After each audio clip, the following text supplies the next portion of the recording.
Okay, welcome back, everyone. Once again, sorry for not seeing everyone for so long between the holiday and then something else came up on the week before. I don't recall what it was, but I apologize. Um, we're still right on track with the class, even though we haven't met in a while. We'll go ahead and I just want to point some things out here, kind of where we are. So obviously, I'm just in our Moodle course show right here, and let me switch it to your all's view so it's not confusing to you. Okay, first thing, um, the test exam one. I'll test in this class where we have like a hybrid. We have some people that are in an online on the online section of it, and we have an in-class section. We're just going to do everything online in Moodle for the exam. So we're not going to be taking the exam in here today, obviously. So it's going to be available in Moodle just like the quizzes are. Okay. The only difference between the exam and the quizzes is this one's going to be ProctorTrack enabled. So we have to have a ProctorTrack onboarding quiz and get registered. I don't know if y'all already have an account with them or set up with ProctorTrack. But for anyone who does not have ProctorTrack, they just need to go in here at the very top. I've got it right up here under the main part of the course, the ProctorTrack onboarding quiz. You just click on it. It's just one question, true or false question. Obviously, the answer is true. It's, are you a student at Bluefield State College? And it's true, right? So but that just pretty much triggers the process of being able to register with ProctorTrack. Like it says here, it can take up to 48 hours to complete it. So try to get in there. I'd say it's this evening or no later than tomorrow if you can, and get registered for it, just in case it takes 48 hours. I don't think it usually does, but it can take up to 48 hours. So just go ahead and try to get that finished. So that's the first thing. The ProctorTrack onboarding quiz be able to let you have access to the exam. Um, Obviously, we've covered chapters 1 through 3 in this course so far. Chapters chapters 1 through 3 homework and quizzes are all available. Most people have taken and submitted them or turned in most of their quizzes and all of that. So everything's good with that. So this is the week we're currently in right now. First thing up is the exam one. Once again, that's covering chapters 1, 2, and 3. You can see here now it's actually available. I put it up here this afternoon. The exam is going to consist of 60 multiple choice questions, so all multiple choice. Okay, and I've pulled 14 questions from chapter 1, and then 23 from chapter 2, and 23 from chapter 3. So that's kind of the weight of where the questions are coming from. Okay. And you can see here the second part of this week was going over chapter 4. Okay, my original plans were to do chapter 4 first and then go over the review this evening in class, but I've changed my mind. What I'm going to do instead is I'm only going to give the exam review for exam 1 preparation today, and then we're going to get out of here. So it's going to be a relatively short class. Okay, I don't want to give you all new material that's not going to be tested on this exam. Okay, so what I'm going to do, like I said, today we're just going to cover the exam review, right, or the preparation for the exam to tell you what topics to focus on, okay? And then I'll post the lecture for chapter 4, like I have the last couple weeks, okay? And then that way we'll stay on track with the material and without bogging you down with new material that's not relevant for exam 1. Does that sound fair? Does that help? Yeah. Okay, so really, I'm not even concerned really until before you come to class next Monday. If you even watch the lecture, just make sure you watch it before you come to class. I'd rather you not watch it until after you attempt your exam. Okay, that way you're not mixing material up. When is the exam due? The exam, if it'll let me click on it, it does funny stuff. It is going to be due Sunday at 11:59 p.m. Okay, and so that gives it's not even going to open until tonight at midnight or tomorrow morning at midnight. So at midnight tonight, it's going to open up, okay, and it'll be available if you have your ProctorTrack thing. If not, you have to wait for that.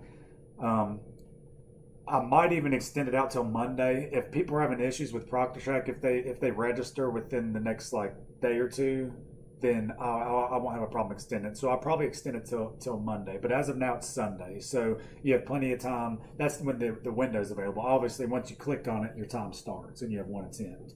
But this way, it gives you plenty of time to get your ProctorTrack set up, get set up there, and gives you more time to actually study some concepts after we review what's on the exam preparation. Does that sound fair to everybody?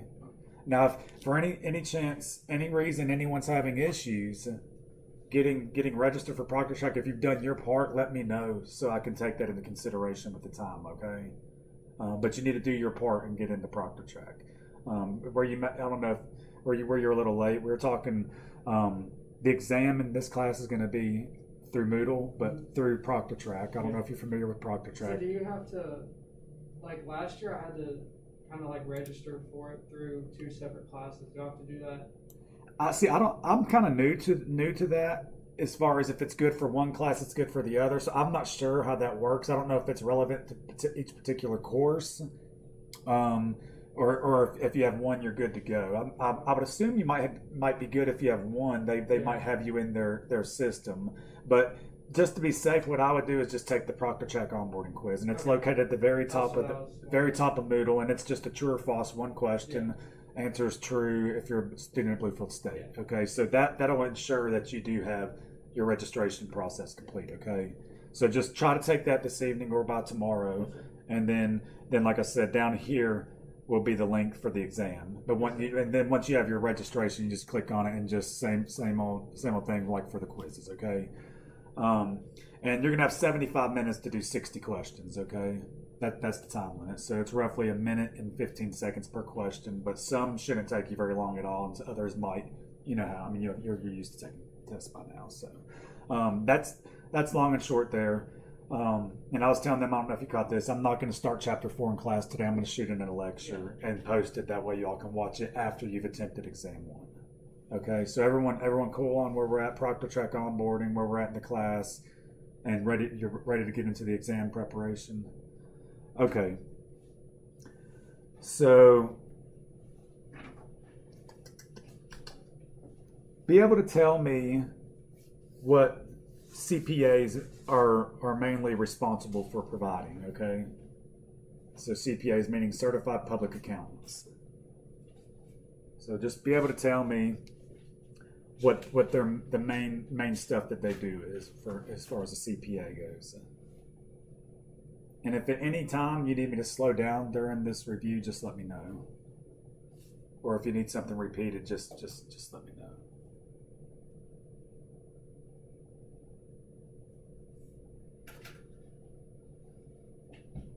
Okay, once again, be able to tell me what a CPA's job entails for the most part. Next, be able to tell me what activity-based costing is.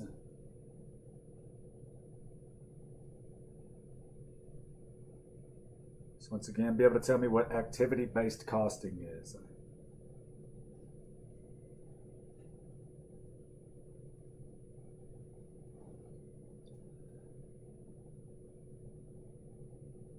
Be able to tell me what controlling is, okay, from a management's perspective. What is controlling from a management's perspective?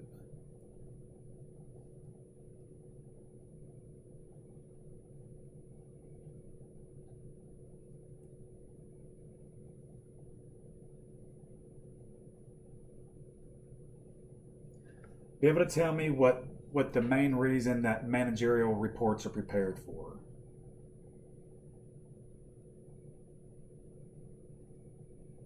So once again, what are managerial accounting reports prepared for?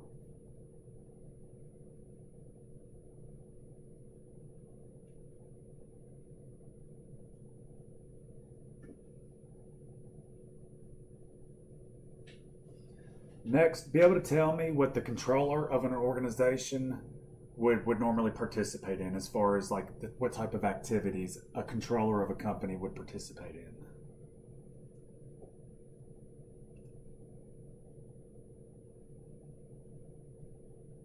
So once again, what does the controller of an organization participate in?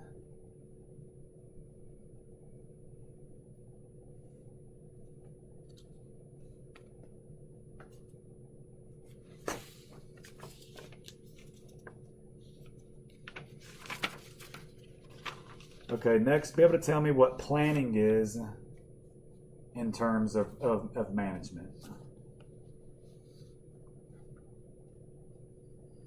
Once again, be able to tell me what planning is in terms of management.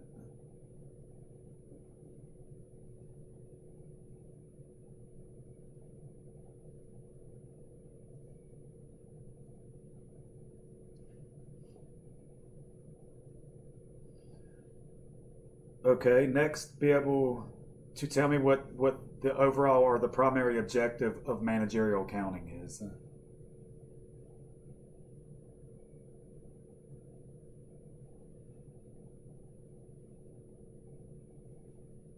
Once again, be able to tell me what the overall or primary objective of managerial accounting is.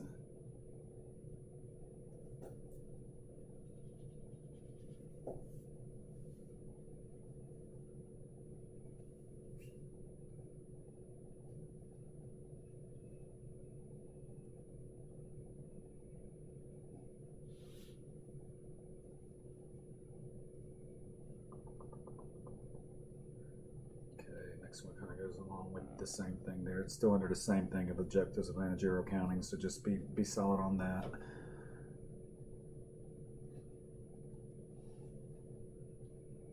Okay, be able to give me an example of what planning is. So be able to give me an example of management's activity of planning.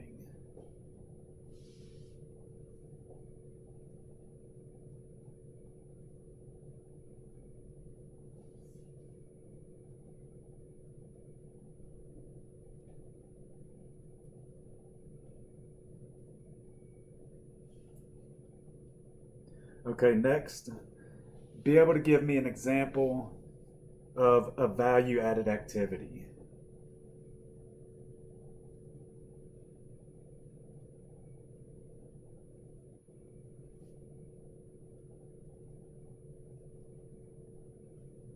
So once again, be able to give me an example of a value added activity.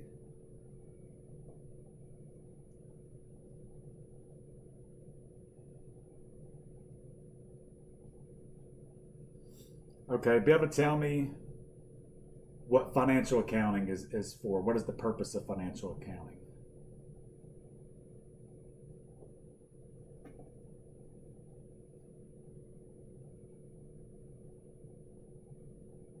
So once again, what is the purpose of financial accounting?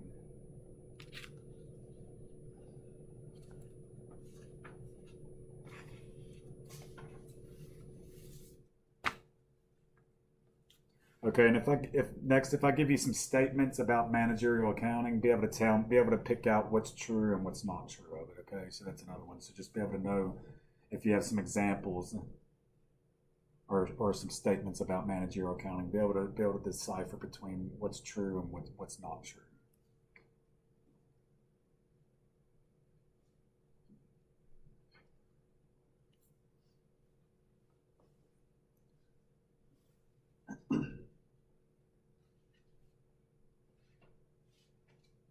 Okay, next, same thing. If I give you some statements about profit maximization, be able to tell me which is true and which ones are not true.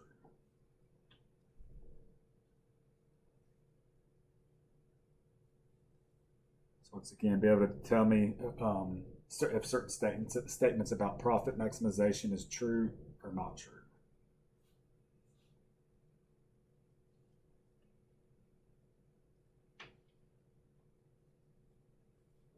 Once again, same thing for total quality management. Be able to look at some statements and be able to tell me whether the statement is true or not true in regards to total quality management.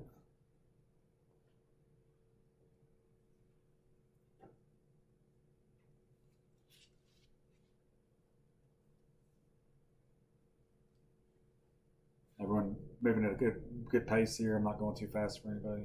Okay. Next, know what an opportunity cost is.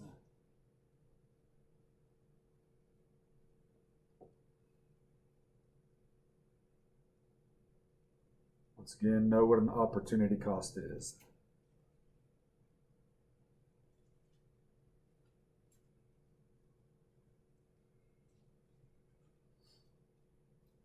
Okay, next, if I give you like a little word problem with some numbers in it based upon on the material within the problem, be able to tell me what total product cost is, okay? So be able to tell me what total product cost is and be able to actually solve for total product cost, okay?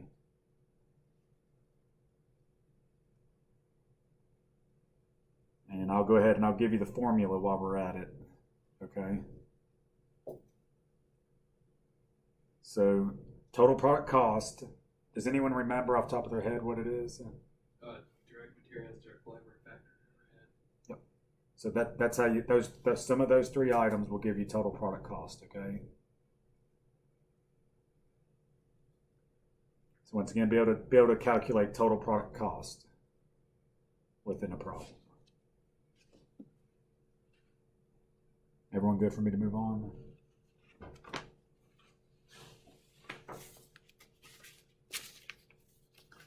Okay, know what conversion cost is, okay?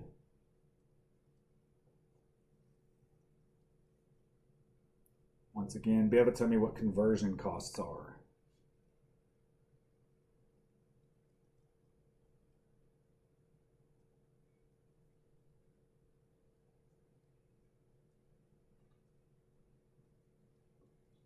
Okay, next. Be able to tell me what the formula for cost of goods manufactured is, okay? So what does cost of goods manufactured equal? And like I said, for the cost of goods manufactured, I'm more concerned with what the formula is.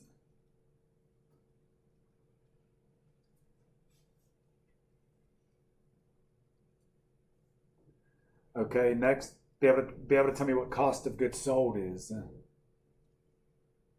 And in terms of cost of goods sold right here, I'm not concerned with the formula in terms of cost of goods sold. Just be able to tell me what it is, what cost of goods sold is. So once again, for cost of goods manufactured, the one right before, I'm interested in the formula. And cost of goods sold, I'm just interested in you telling me what it is, being able to pick out what it is, okay? Everyone good on that?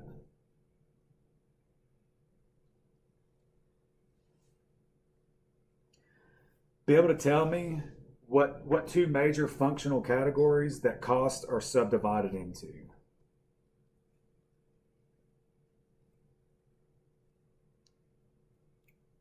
So once again, be able to tell me what two major functional categories costs are subdivided into.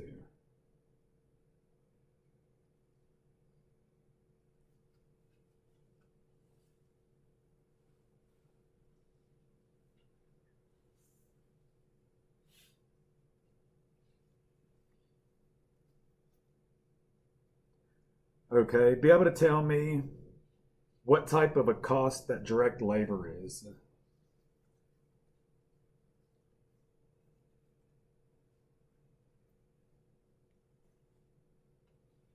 Once again, be able to tell me what type of a cost direct labor is.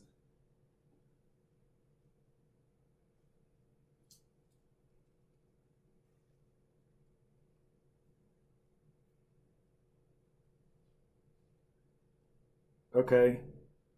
Be able to tell me what gross margin is.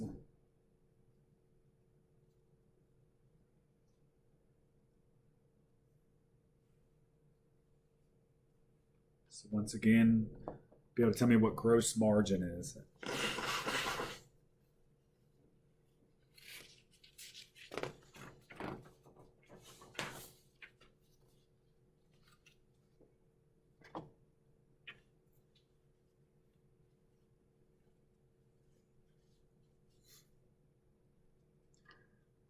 Okay, next, if I give you some data, like say for example, maybe direct material, direct labor, so on and so forth, like a list of some data, and then a little statement that's talking about that data, be able to tell me or be able to find what the conversion cost per unit would be.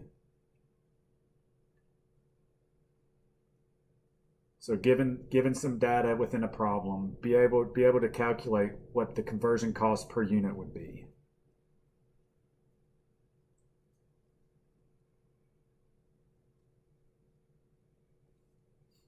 Okay, and I'm gonna go ahead and I'll go ahead and give a formula for that to help out. Okay, per unit conversion cost is going to equal total conversion cost divided by the units produced. Okay, once again, the formula is per unit conversion cost equals total conversion cost divided by units produced. Everyone good on that? Okay, so for this one here, you pretty much just have to, for that formula, the most likely chance if you're getting that, the biggest thing you'll have to figure out is what total conversion cost is. Okay, and that's another one I've already talked about earlier on. So you'll see it twice on the exam. So on that one there, the total conversion cost is the only thing that's most likely not going to be given that you have to combine things to find. Everyone cool on that?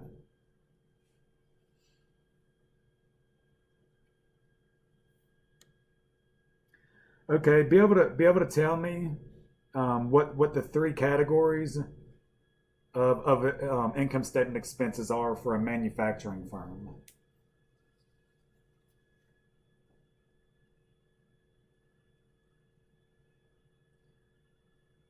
So once again, be able to tell me what the three categories of income statement expenses are for a manufacturer's income statement, for a manufacturing firm.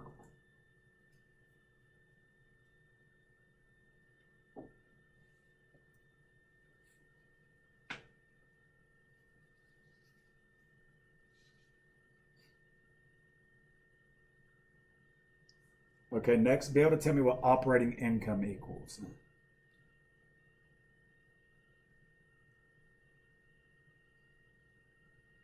Once again, be able to tell me what operating income equals. And the best way to tell me that, if you recall when we were in class, we were talking about the multi-step income statement, how we start with the sales and back out, cost of goods sold, gross profit, so on and so forth. So that would be the easiest way. So obviously I'm looking for a formula here, but it's also the top portion of a multi-step income statement. So be able to tell me what operating income equals.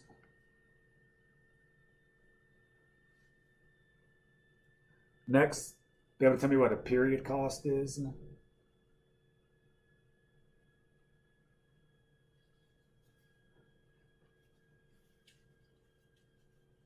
So once again, be able to tell me what a period cost is.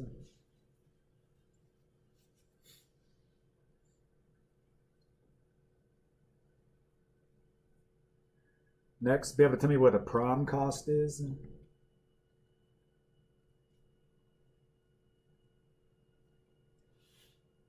So once again, what is a prime cost?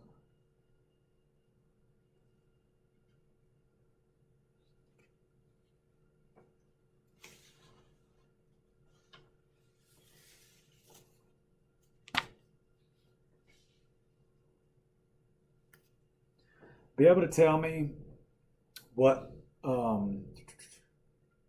if we have product costs, okay, and these product costs are pertaining to some units that have not been sold yet. So how would we account for those product costs pertaining to some units that haven't been sold yet? How do we account for those?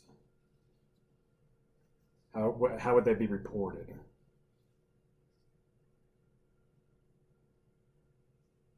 So once again, if we have product costs that pertain to units that have not been sold yet, how do we account for those?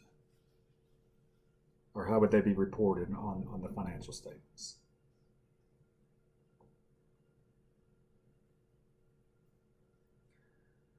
Okay, be able to tell me what ending work in process inventory is?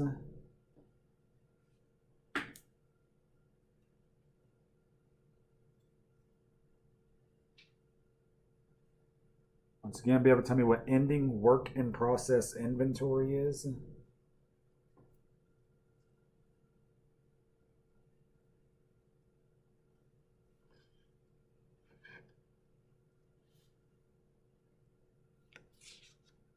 Next, be able to tell me what the unit product cost is?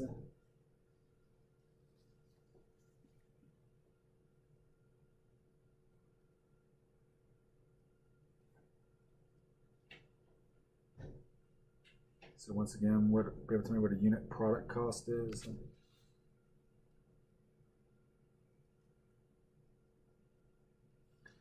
Okay, be able to calculate what cost of goods sold is for a year within a problem if I give you some data.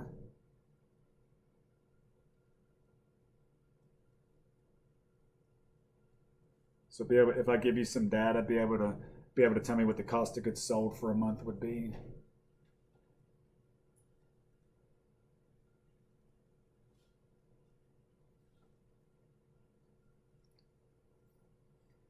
Okay, be able to give me be able to give me an example of what a tangible product is.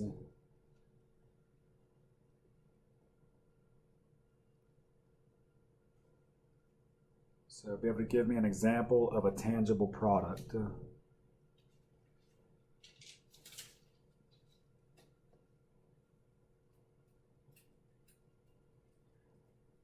Okay, next, know what is included in manufacturing overhead.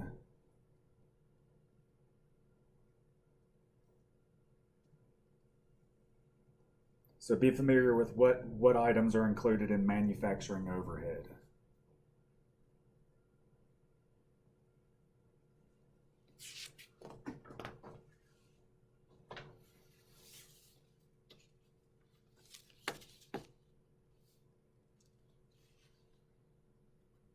Okay, be able to tell me what expired costs are.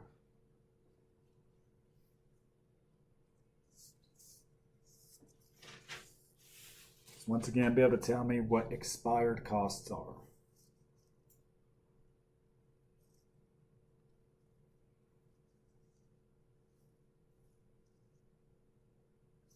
Okay, next, remember we have income statements for they differ between a manufacturing or a wholesaler as opposed to a service firm. If you recall, we talked about that I believe last time we met, the difference between or it might have been the last chapter.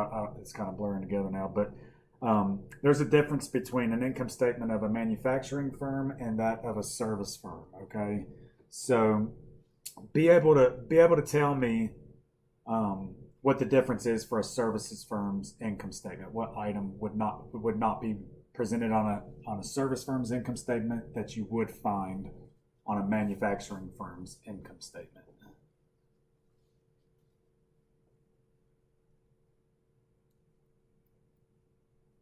So once again, what item would you not see on a service firm's income statement that you would see on a manufacturing firm's income statement? Okay.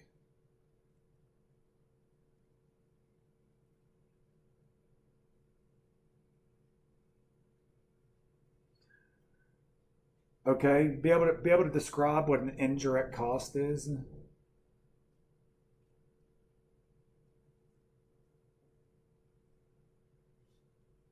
So be able to describe what an indirect cost is.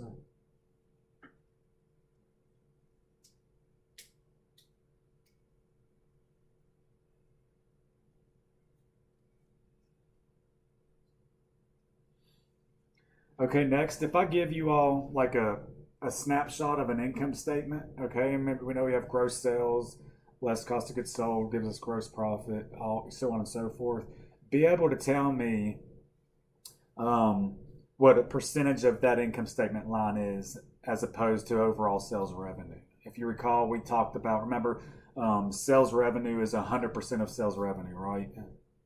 So if I would ask you what administrative expenses, what the administrative expenses percentages as opposed to what the percentages on that income statement, be able to tell me that. And remember, it's just basic. It's a basic division is all we're doing. There's a numerator and a denominator there. Okay. And like I said, I'll give you a hint. Sales revenue is 100% of sales revenue. Okay. So that should give you a hint as to what the denominator is. Okay, so be able to pick out a line item on there. If I'll give you the income statement, be able to pick out a line item and tell me what the percentage of it is based upon that income statement. Okay.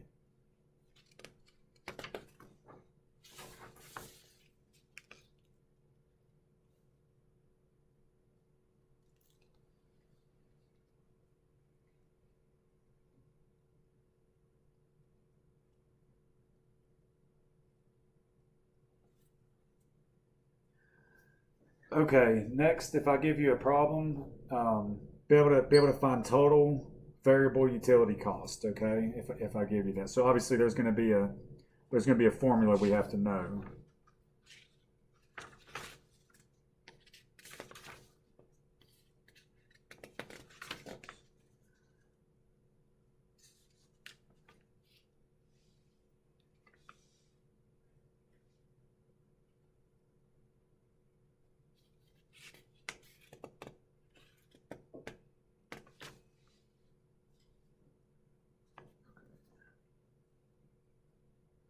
Okay, so we need to know the total cost formula, right? So make sure we know the total cost formula. What is the total cost formula? Does anyone recall what that is? Okay, so total cost equals your fixed cost plus the variable rate times the output. So once again, the formula for total cost is total cost equals fixed cost plus the variable rate times output, okay? So once again, with that formula, if you're given some data with that formula included in it, and they're asked to find total variable utility costs with that formula, be able to do that, okay?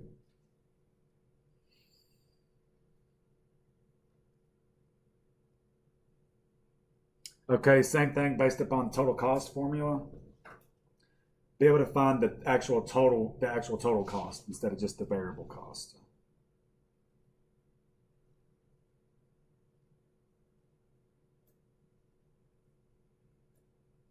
So be really familiar with the total cost formula, okay? You'll see that throughout the exam.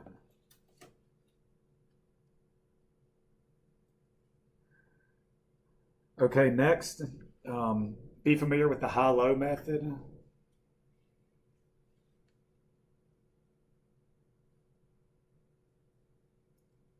So once again, be familiar with the high-low method. Okay, and specifically in terms of the high-low method, you're going to need to be able to calculate fixed costs, okay, based upon the high-low method.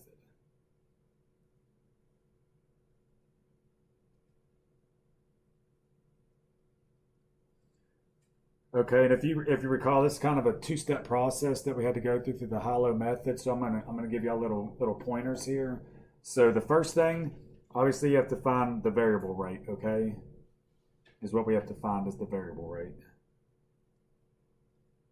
So the variable rate is going to be the high point cost minus the low point cost divided by the high point output minus the low point output. So once again, with the high-low method, the first thing you have to do is find the variable rate. The variable rate can be found by taking the high point cost, subtract out the low point cost, divide that by the high point output, subtracted by the low point output. And that'll give you the variable rate.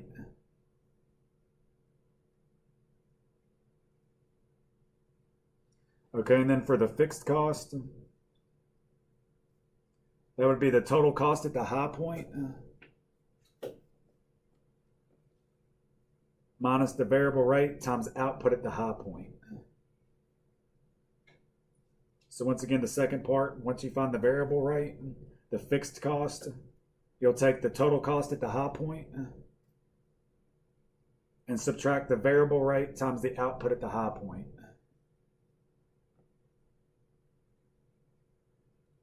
So once again, that's in regards to the high-low method. Okay, everyone good on those? Anyone need anything repeated on that? Repeat the fixed cost one more time. The fixed cost one, the second one? Yeah, fixed cost equals the total cost at high point minus the variable rate times the output at the high point.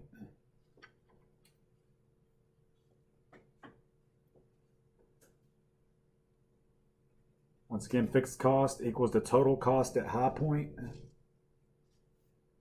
minus the variable rate times the output at the high point. So we can see there with the fixed cost formula why we have to find the variable rate before we can find the fixed cost there.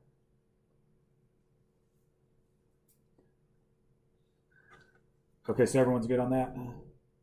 Okay, next, be able to tell me what a committed fixed cost is.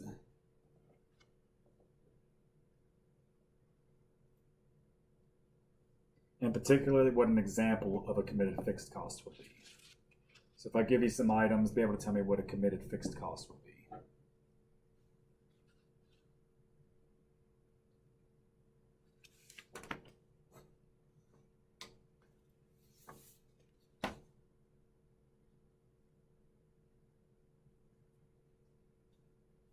Okay, next be able to tell me whether fixed cost change as output changes.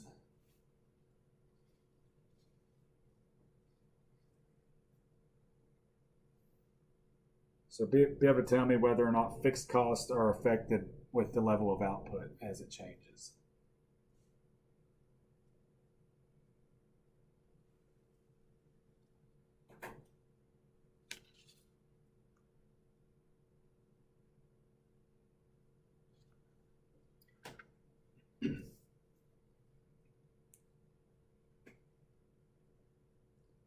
Okay, next.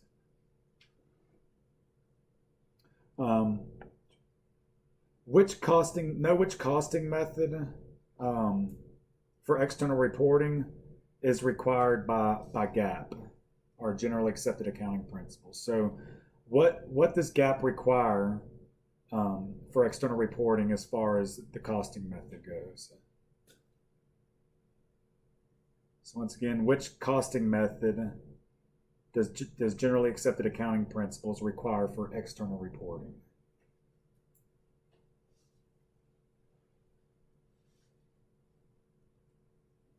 So know what GAAP requires for external reporting as far as costing methods goes.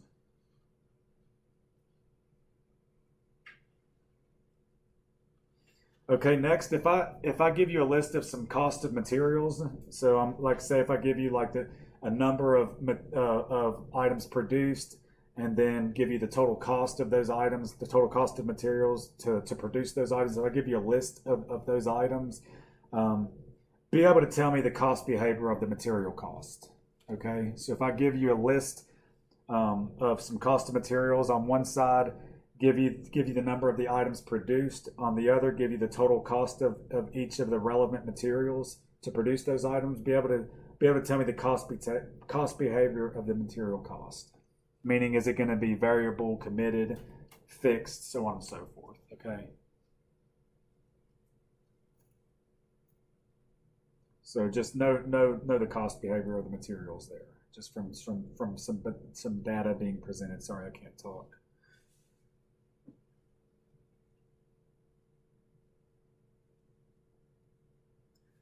Okay, next, based upon like a same set of data, just for the cost of materials. So we have, once again, like the number of units produced based upon a total cost of that material. So obviously, as the total cost changes with the total of units. If I give you a specific level within two different ranges, be able to find what the materials would cost within a different level being produced. Okay.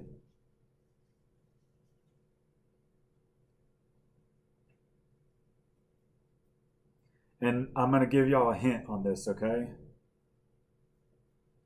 So to be able to find what the materials cost would be based upon the level of stuff being produced.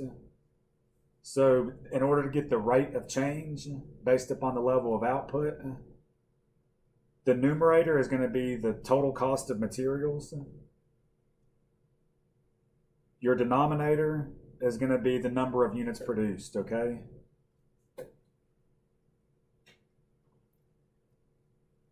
And that'll give you your ratio, okay?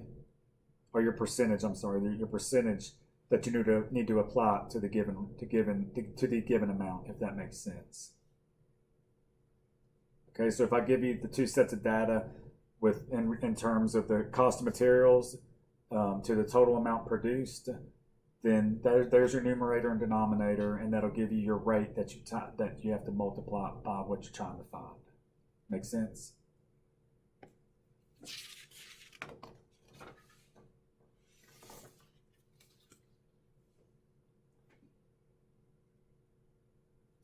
Okay, next, do you recall, like, we had different methods? We had the hollow method, and then we had another one like the regression method, where we actually had the machine that would punch out the intercepts and the variable. Do y'all remember that? That's the most most accurate one out of all of them because the machine's doing the actual output for you.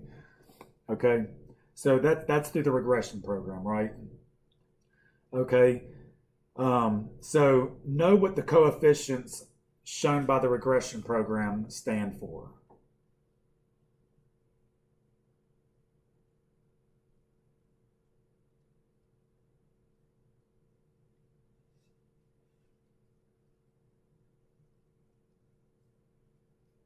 So know what the coefficients shown by a regression program stand for. So when I talk about coefficients, there's an intercept, and then there's going to be an x variable 1, okay? Okay, know that the intercept corresponds to fixed cost, okay?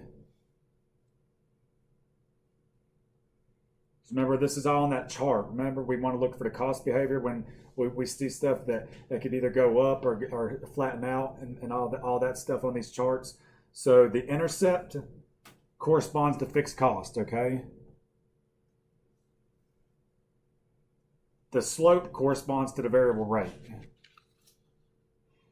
So that's some hints I'll give you in terms of the coefficients from the regression program. Okay, now knowing that about the coefficients, be able to work through problems based upon that knowledge. Okay.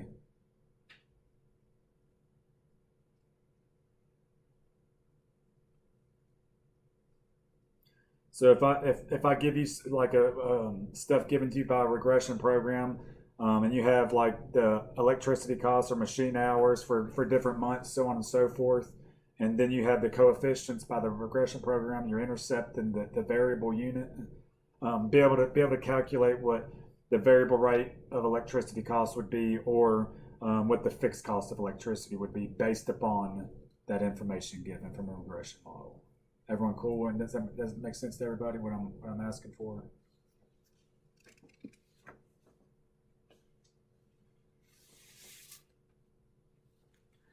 One other thing, based upon the same thing with the regression models, be able to tell me how you would account for like budgeted costs. So if they're giving us like an example of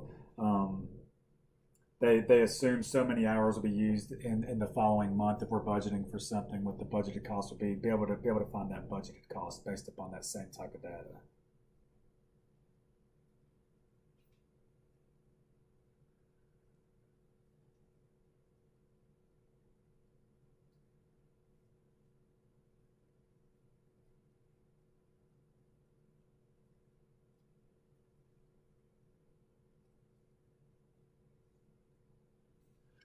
Be able to tell me what drives the change in total cost on a mixed cost formula. So it's within that formula of the mixed cost formula of total cost, of the total cost formula. Be able to tell me what the element is that drives the changes in the total cost of the mixed cost formula.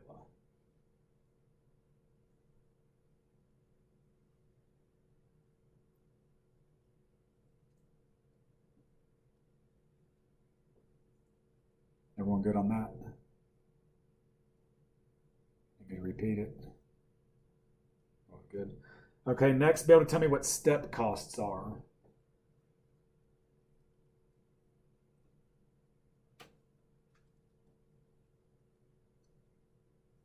So be able to tell me what step costs are.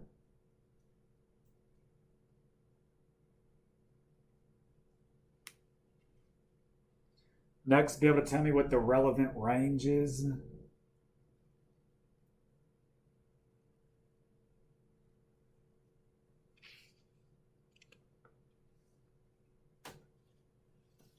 Be able to tell me what the relevant range is.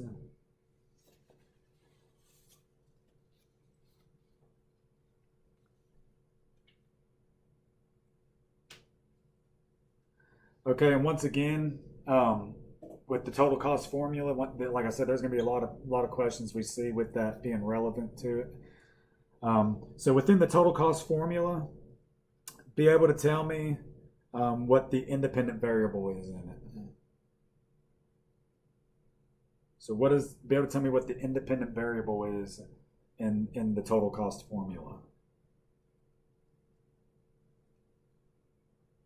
Be able to tell me what the independent variable is in the total cost formula.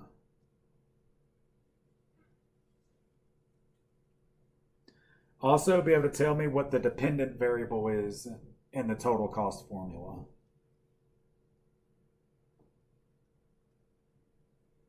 Once again, be able to tell me what the dependent variable is in the total cost formula.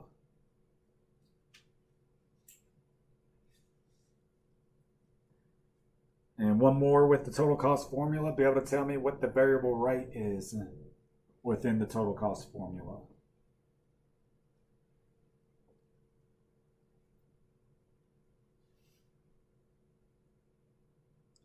Once again, be able to tell me what the variable rate is within the total cost formula.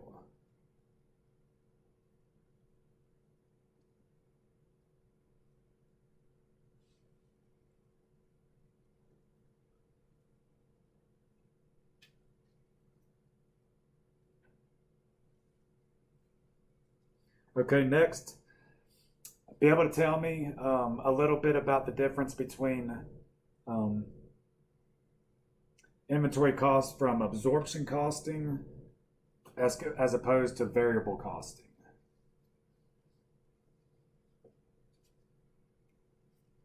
So be able to tell me a little bit about the differences between inventory cost under absorption costing as opposed to inventory cost computed using variable costing.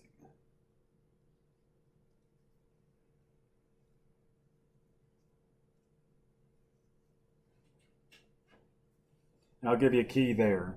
Under absorption costing, all product costs are included in cost of goods sold, okay? Under variable costing, the product cost does not include fixed overhead costs, okay? So there's your difference right there. But still be able to tell me about the difference between the two inventory costs computed under the absorption and variable costing methods.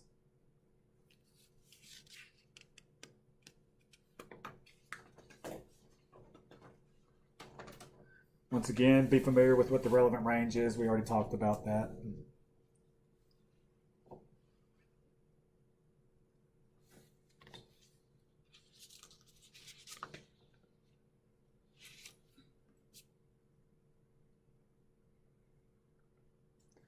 Okay, once again, with the total cost formula, be able to tell me within that formula what the slope corresponds to within that formula.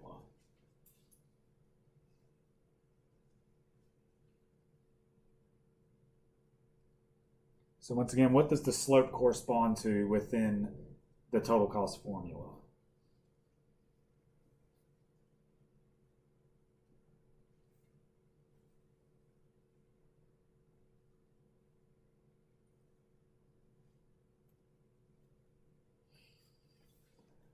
Okay, and once again, dealing with the cost formula, total cost formula, be able to tell me from that total cost formula which element is represented by the intercept.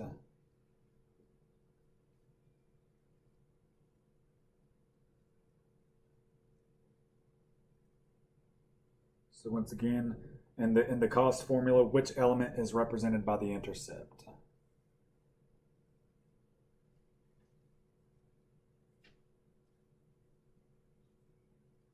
And once again, just be familiar with the difference between variable and absorption costing, okay?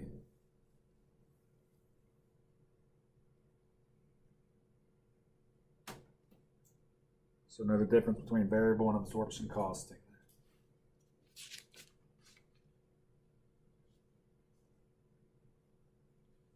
And then be able to tell me a little bit about the use of managerial judgment in determining cost behavior, okay? So just a little bit about managerial judgment in determining cost behavior.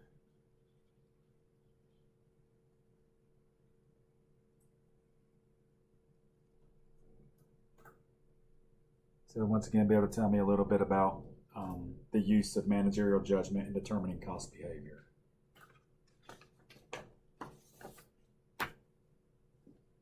And that's all for the review. Does it sound straightforward with everyone? I hope that gives everyone like a focal point of where to focus their efforts on and where not to focus their efforts. That should kind of slim it down to what you'll be seeing on the exam. So, and that I gave you the review based straight off the exam. So if you study what I gave you, you should do fairly well on the exam. So I want to give another pointer. Another way to review. Can you all get in from the student and review your quiz results? And you should be able to, I believe, go in and read the quiz and read the results. But if you can, study old quizzes. You know, I mean, there could be a chance you could have a repeat question on the exam for one, and plus that gives you a good idea of how the layout of the exam is and everything. So I would suggest looking at some old quizzes if you had a chance as well. On top of studying, that'd be my two focal points. I'd study what I just gave you, and I'd study your past quizzes. Okay. And like I said, make sure to do the Proctor-Track onboarding quiz. It's up here at the very top of the Moodle shell. Won't take you 1 minute, if that. It'll probably take you longer to log onto your computer than it will take the Proctor-Track onboarding quiz. So go ahead and knock that out. And like I said, over here, that's where the exam one is. And as of now, it's due at 11:59 p.m. on Sunday. And if I need to make a change to it, I will. I'll kick it back one more day if needed be. But I'm going to leave it where it is as of now in case I see any issues coming up. And like I said, I'll be posting the lecture for Chapter 4 and the homework in the quiz for that as well. But like I said, I just want to focus on the exam for now, and then y'all watch that lecture after y'all attempt the exam. Sound good to everybody? Does anyone have any questions or concerns about anything related to the exam or where we're at in the class? Everyone's good? All right, well, I'll stop boring you all then. And, good luck on your exams. As always, if you need help with anything, reach out to me. I'll be more than happy to try to help you out in any way I can. And that's it. So I appreciate your all's time. I'm sorry I didn't keep you the whole time. Don't be sorry. I'm sure y'all probably appreciate it, huh?